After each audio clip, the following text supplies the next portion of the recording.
दोस्तों आज हम लोग देखने वाले दो ऐसे पेनी स्टॉक जिसका फंडामेंटल कहीं ना कहीं अच्छा है, लेकिन दोनों कंपनियों का सबसे पहले हम लोग कंपैरिजन करेंगे कि कौन से कंपनी में हमें अगर पैसा लगाते हैं तो रिटर्न सबसे ज़्यादा किस कंपनी में मिलने वाला है। तो दोस्तों सबसे पहले कंपनियों का नाम आप यहाँ पर देख सकते हैं। इस पहली कंपनी का नाम है आशीर्वाद कैपिटल और जो हमारी दूसरी कंपनी है उसका नाम है मंगलम इंडस्ट्रियल फाइनेंस लिमिटेड। तो इन दोनों कंपनियों का सबसे पहले हम लोग फंडामेंटल देखेंगे कि फंडामेंटल वाइज ये कंपनियां कैसी हैं।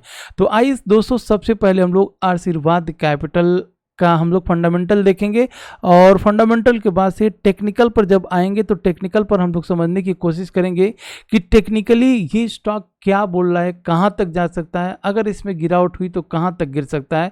फिर सबसे पहले हम लोग आते हैं फंडामेंटल पे दोस्तों, और फंडामेंटल पे पूरा देखने से पहले फ्रेंड्स आपसे रिक्वेस्ट करूंगा कि एक बार लाइक ज़रूर कीजिएगा और अगर आप अभी तक चैनल को सब्सक्राइब नहीं किए तो सब्सक्राइब कर लीजिएगा। फ्रेंड्स लाइक करते हैं तो आपके लिए ऐसे वीडियो लेकर के आता रहूँगा जिसमें आपको एक बहुत बढ़िया लर्निंग के साथ साथ दोस्तों अर्निंग के लिए भी स्टॉक मिल जाएंगे। तो आइए आशीर्वाद कैपिटल का हम लोग फंडामेंटल यहाँ पर समझने की कोशिश करते हैं। सबसे पहले ये देखना होता है कि कंपनी करती क्या है। तो दोस्तों कंपनी एनबीएफसी है, मतलब बैंक नहीं है, non banking financial company, bank नहीं है लेकिन बैंक जैसा काम करती है। ठीक है, अब ये क्या हो गया, देखिए बैंक होता क्या है, बैंक में हम लोग जाकर के अपने पैसे जमा कर सकते हैं और पैसे निकाल सकते हैं, लेकिन जो एनबीएफसी की कंपनियां होती है वो आपको सारा कुछ देंगी लेकिन आप उसमें बैंक की तरफ पैसे जमा नहीं कर सकते, बैंक की तरफ पैसे निकाल नहीं सकते। मतलब वो आपको घर बनाने के लिए लोन दे देगी, गाड़ी लेने के लिए लोन दे देगी, ज्वेलरी लेने के लिए लोन दे देगी, लेकिन आपको जो है पैसे उसमें डाल या निकाल नहीं सकते। तो इसीलिए ऐसे कंपनियों को एनबीएफसी कहा जाता है। जैसे बजाज फाइनेंस हो गया, बजाज फिनसर्व हो गया और भी बहुत सारी कंपनियां हैं मार्केट में।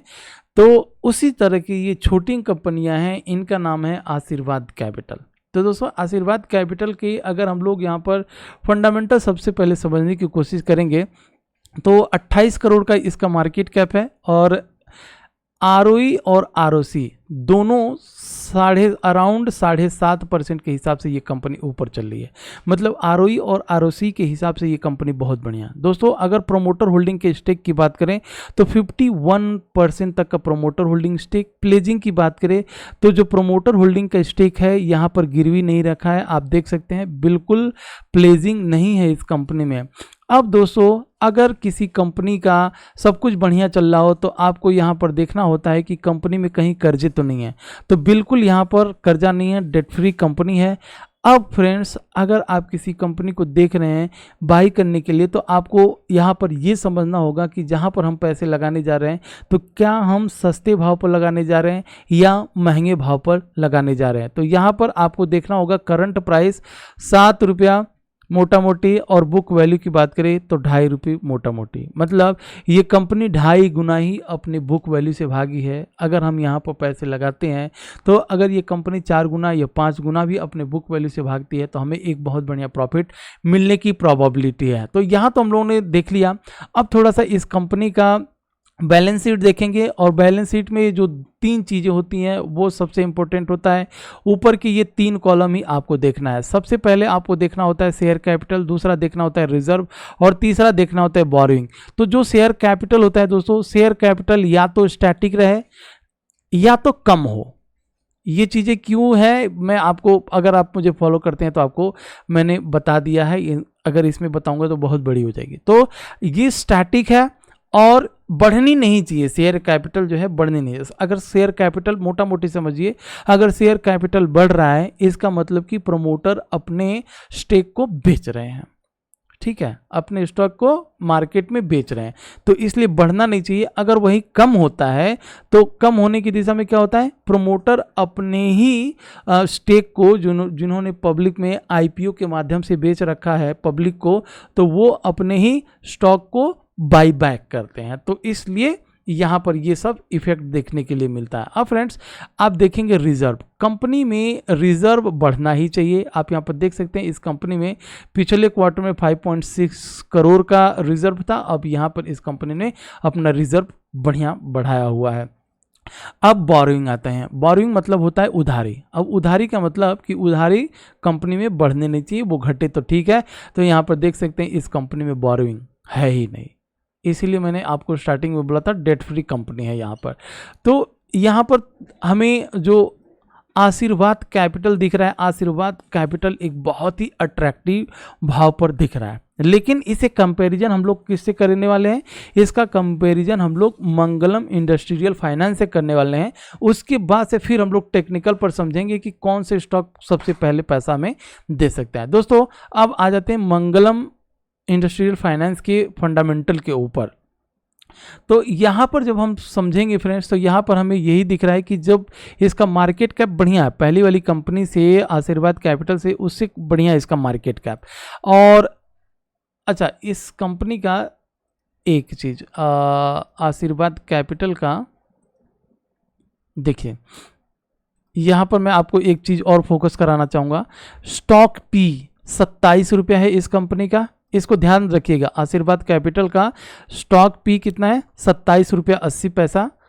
और अगर हम लोग दूसरी कंपनी जो देख रहे हैं मंगलम इंडस्ट्रियल फाइनेंस की, तो इसका स्टॉक पी यहाँ पर मुझे दिखा, जिसका इसका स्टॉक पी 1161 है। ठीक है, तो ये स्टॉक पी के हिसाब से बहुत ही महंगा है।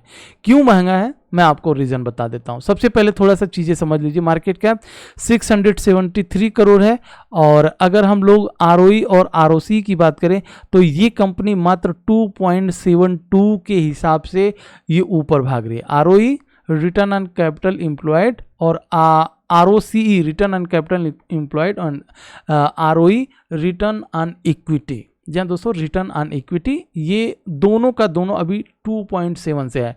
लेकिन हम लोगों ने जब यहाँ पर देखा था आशीर्वाद कैपिटल, तो इसका आप देख सकते हैं यहाँ पर 7.5% के हिसाब से ये कंपनी मतलब परफॉर्मेंस दे रही है। तो मंगलम इंडस्ट्रियल यहाँ पर नाम देख लीजिएगा, कंफ्यूज नहीं होना, दोनों का हम लोग कंपैरिजन कर रहे हैं यहाँ पर, और उसके बाद से चार्ट पर समझेंगे। दोस्तों अब जिस कंपनी में हम लोग देख रहे हैं, इस कंपनी में देखेंगे कि डेट है नहीं इस कंपनी में, लेकिन रिजर्व की बात करें तो रिजर्व हम देखेंगे इस कंपनी में -63.6 करोड़ है, माइनस में इसका रिजर्व है।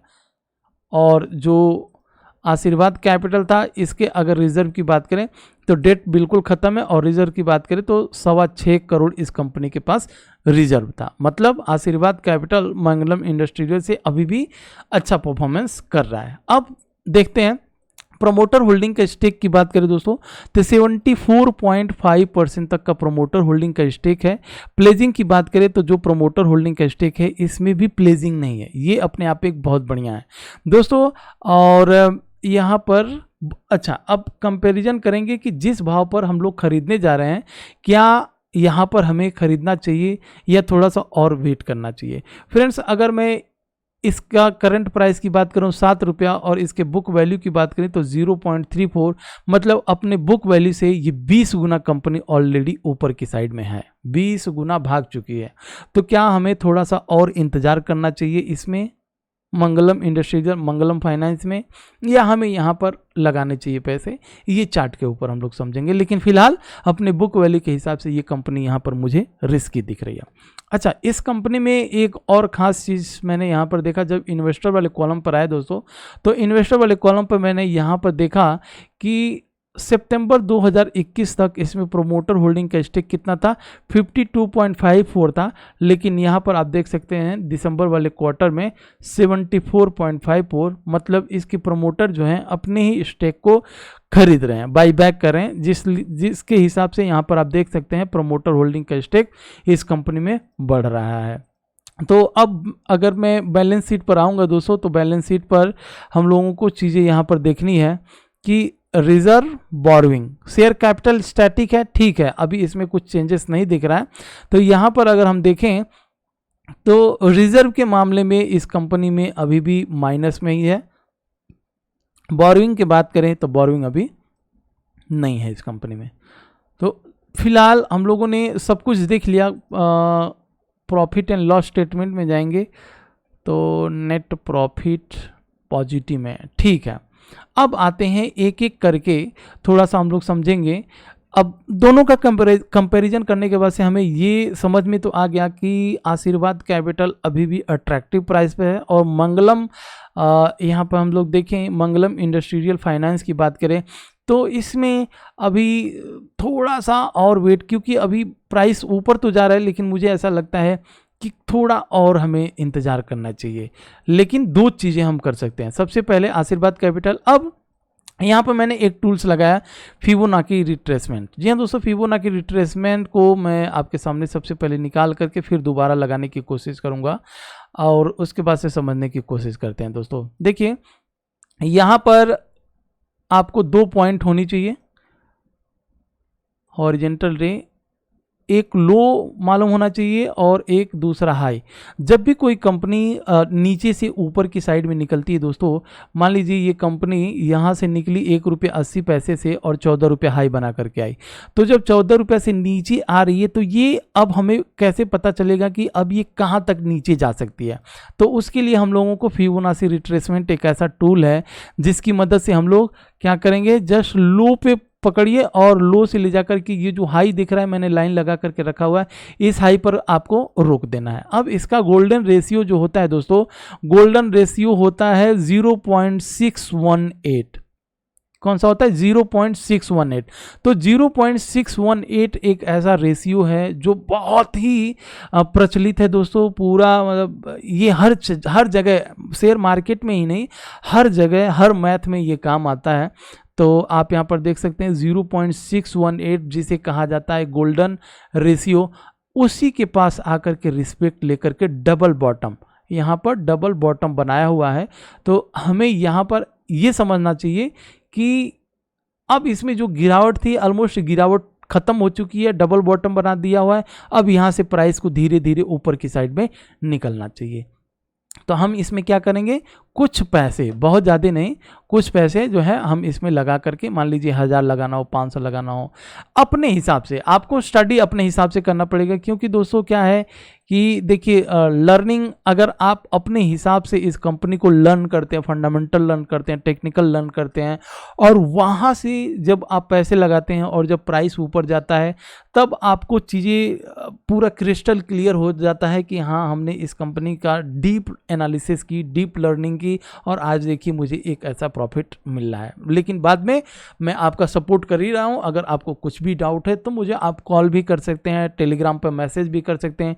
टेलीग्राम का लिंक मैंने डिस्क्रिप्शन बॉक्स में डाल करके रखा हुआ है। अगर कुछ भी डाउट हो तो आप मुझे डायरेक्ट फ़ोन कर दीजिए, नहीं तो मैसेज करना, व्हाट्सअप करना है, सारा नंबर टेलीग्राम पर दिया हुआ है, आप कर दीजिए। अगर आपको कुछ भी, मुझे लगता है कि इसमें कुछ चेंजेस करना चाहिए, मैं आपको सीधा बता दूंगा।